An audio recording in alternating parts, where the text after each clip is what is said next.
las enfermedades de transmisión alimentaria. Espero que se esté viendo bien. Podemos decir algo sobre ellas.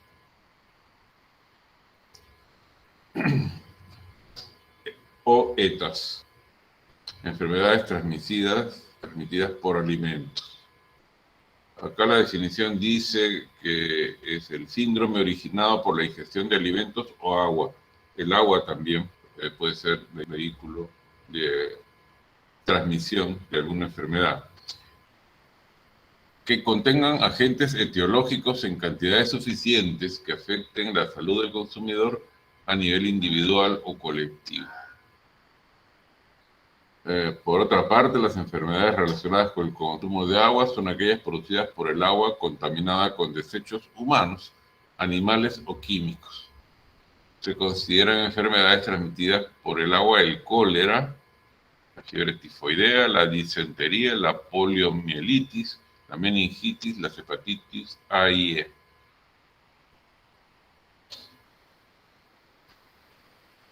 Brotes, utiliza la palabra. Acá, ¿por qué pueden transmitir enfermedades los alimentos? Por contener sustancias tóxicas en su composición. Las setas venenosas son unos hongos. Es que ya traen la sustancia, la toxina. Es su naturaleza. Entonces hay que evitarlas, hay que conocerlas. Muchas veces se dan confusiones y la persona por desconocimiento las consume. Muchos casos se han reportado. No mucho en el país, pero sí en el mundo. En Europa.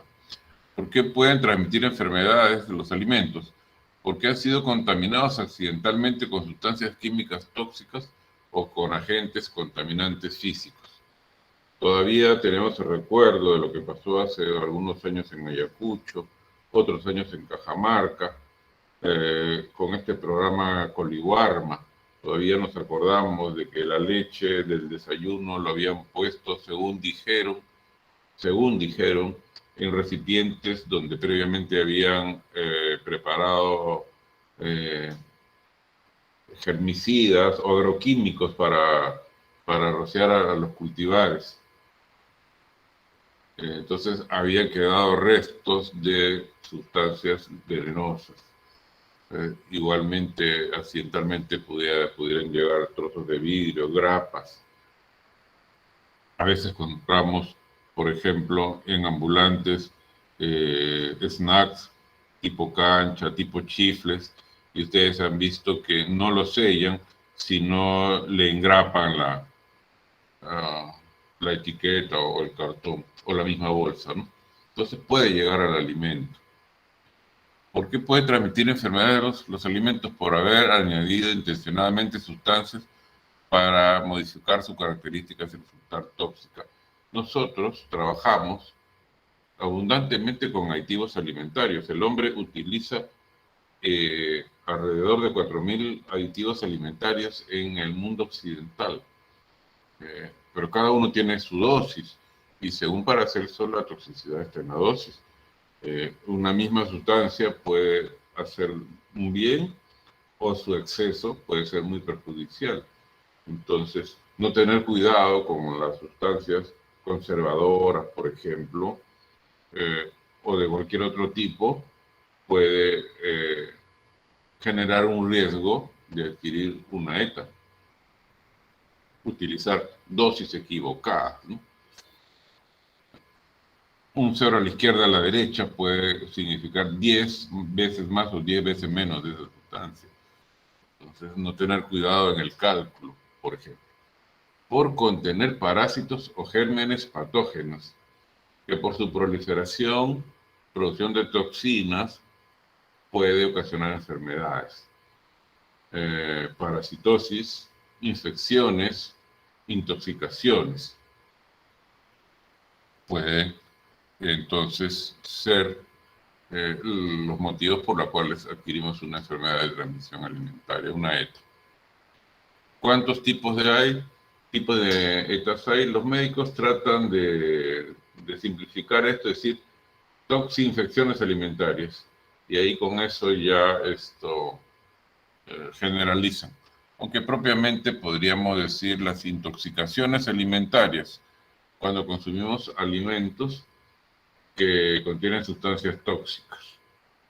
Por ejemplo, pesticidas en los vegetales, o de repente esto se estaba diciendo de hormonas que les aplican a los animales, o antibióticos, o algún fármaco que pudieran llegar, por ejemplo, con la leche. Infecciones alimentarias, cuando el germen está presente en el producto y luego ingresa al organismo de la persona. O toxinfecciones propiamente, que incluye gérmenes patógenos que además producen toxinas. En cantidades que afecten la salud, ¿no? El nivel de contaminación es importante. De tal manera que el cuerpo no lo puede procesar, lo puede detener. Entonces, estos factores implican que el alimento debe estar bajo características físicas de temperatura, humedad, tiempo. Quiere decir, ya habíamos visto que las bacterias, por ejemplo, necesitan ciertas temperaturas adecuadas para el crecimiento, ¿no? Si esa temperatura o ese pH o la presencia de oxígeno o la humedad favorecen el crecimiento del microorganismo, entonces él va a instalarse cómodamente y desarrollarse en el alimento. O va a producir alguna toxina en determinadas condiciones. Entonces, si esas condiciones se dan, el efecto se produce. Que esté presente en cantidad suficiente, ya sea el microorganismo, la carga de contaminación o la sustancia tóxica producida. La cantidad o porción de ingerida debe ser suficiente para que pueda superar la capacidad de defensa del organismo. La persona debe ser susceptible, por ejemplo, lo que se llaman los grupos de alto riesgo, ¿no? Las embarazadas, los recién nacidos, los neonatos, los ancianos, personas con algún tipo de inmunosupresión, por ejemplo, trasplantados, por ejemplo, pacientes de cáncer con quimioterapia, por ejemplo, alcohólicos. El modo de vida, ¿no? El alto estrés también, ¿no? Entonces, eso, personas que no han descansado lo suficiente, los niveles elevados de estrés disminuyen la capacidad defensiva del organismo, ¿no? Las condiciones higiénicas inadecuadas. Entonces, hacia eso apunta la prevención. Gérmenes y tóxicos verdaderamente nocivos para el ser humano. Alta concentración de gérmenes en el alimento. Algunos casos podrían ser pequeños, pero normalmente las concentraciones tienen que ser suficientes. Y dependiendo del grupo etario o el colectivo que consuma el alimento. Características particulares del individuo afectado.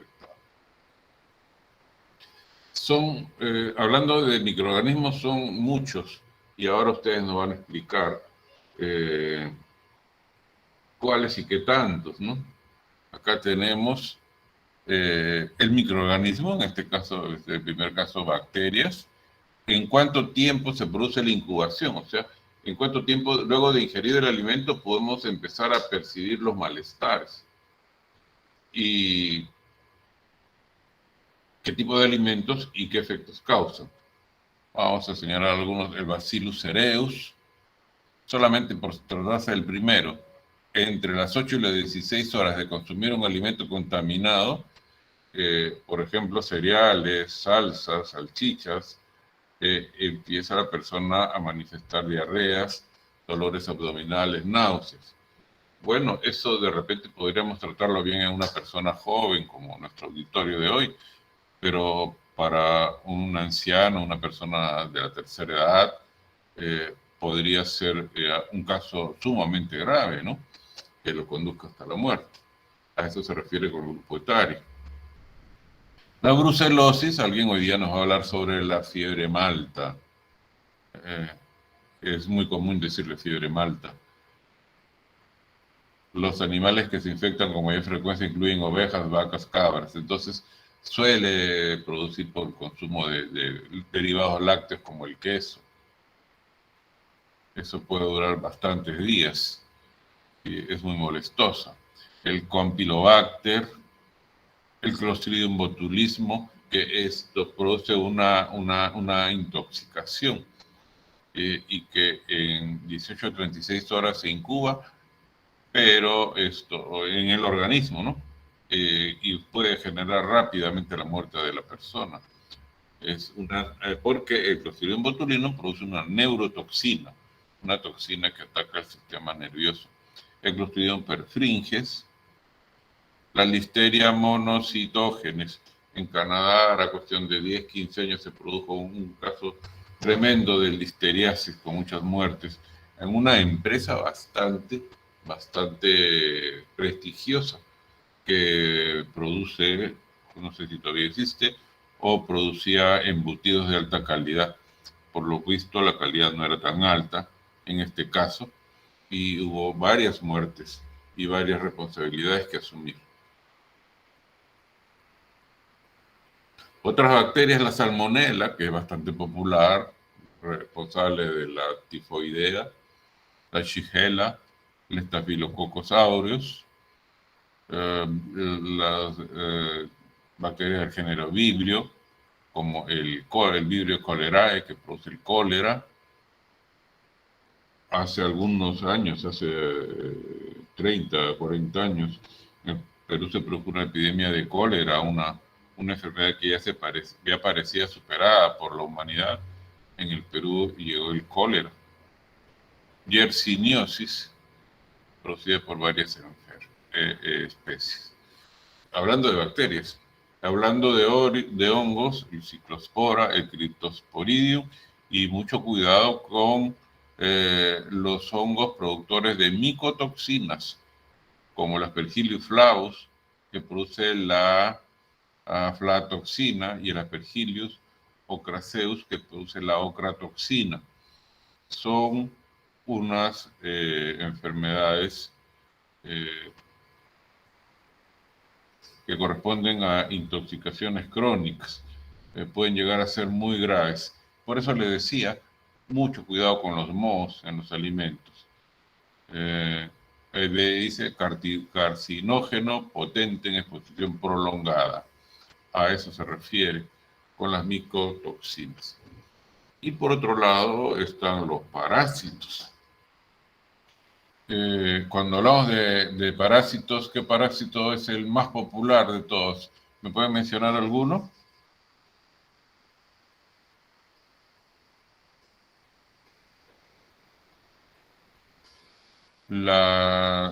Seguramente a veces dicen esto, la triquina, ¿no? Pero en el Perú no hay triquina. En el Perú está el cisticerco, no está en esta lista, que es más peligroso que la triquina. Tenemos también la fasciola hepática, la fasciolasis, que parasita vísceras como los hígados en las reses, por ejemplo. Si uno va a un camal, puede encontrar fácilmente casos de hígados parasitados por fasciola hepática. El Mintos protozoos, ahí está, ahí vamos a incluir a los cisticercos, que producen la cisticercosis, la Taenia solium, carne con cisticerco, forman larvas de tenia, ahí está, cisticercosis y teniasis. Toxoplasmosis, la enfermedad de Chagas. Estas enfermedades llegan con el agua que se consume muchas veces en las zonas rurales, no se hierve adecuadamente el agua y los huevos de estos parásitos pueden llegar al organismo y desarrollarse, ¿no? Y generar problemas muy, muy graves, muy largos. Parásitos. Dentro del grupo de los virus tenemos el virus que produce hepatitis A y E, el norovirus, el rotavirus, por ejemplo, llegan con los alimentos. Pueden llegar con los alimentos también y con el contacto. Por ejemplo, el caso de la hepatitis, los médicos suelen decir que la persona con hepatitis debe aislársele y debe separarse sus cubiertos, su vajilla, y no tener mayor contacto con él. Por eso inclusive con el COVID nosotros nos hemos estado cuidando también con los alimentos, porque podría llegar esto en un alimento que ha sido tocado, o la persona ha estado cerca, o ha tosido, o ha respirado cerca de él, ¿no? Por eso hemos visto cuando llegaba el delivery cómo se pone a una cierta distancia y cómo le aplica el germicida al paquete, ¿no? Ahora, por otro lado, se menciona contaminantes ambientales, carbamatos, órganos fosforados que se utilizan en los cultivos de alimentos, dioxinas que pueden llegar con otros alimentos, procesados o no. Hace poco se habló de la anasiquiasis. Hace poco, es decir, 5 o 6 años, no sé si recuerdan que se hablaba mucho de unas conservas de caballa procedentes de la China. Pero también pero a eso me estoy refiriendo a un parásito. En caballas que viven en la zona de oriente de la China. Metales pesados, el plomo y el mercurio son muy peligrosos, bastante peligrosos. Por eso también Indecopi anda preocupado con esos juguetes que pudieran llegar sin certificación, que no vaya a tener con presencia de plomo. No olvidemos que los niños tienen una tendencia natural a llevarse las cosas a la boca, ¿no?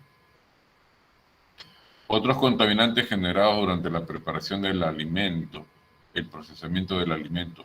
Bisulfito, nosotros utilizamos el bisulfito profusamente en la industria del vino, en la conservación de vegetales. Entonces, un error puede ser malo, ¿no? El exceso es malo.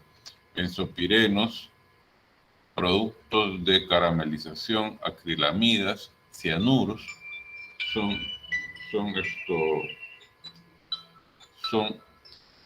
sustancias que pueden llegar con los alimentos. Los cianuros crecen o se pueden desarrollar en la yuca, por ejemplo.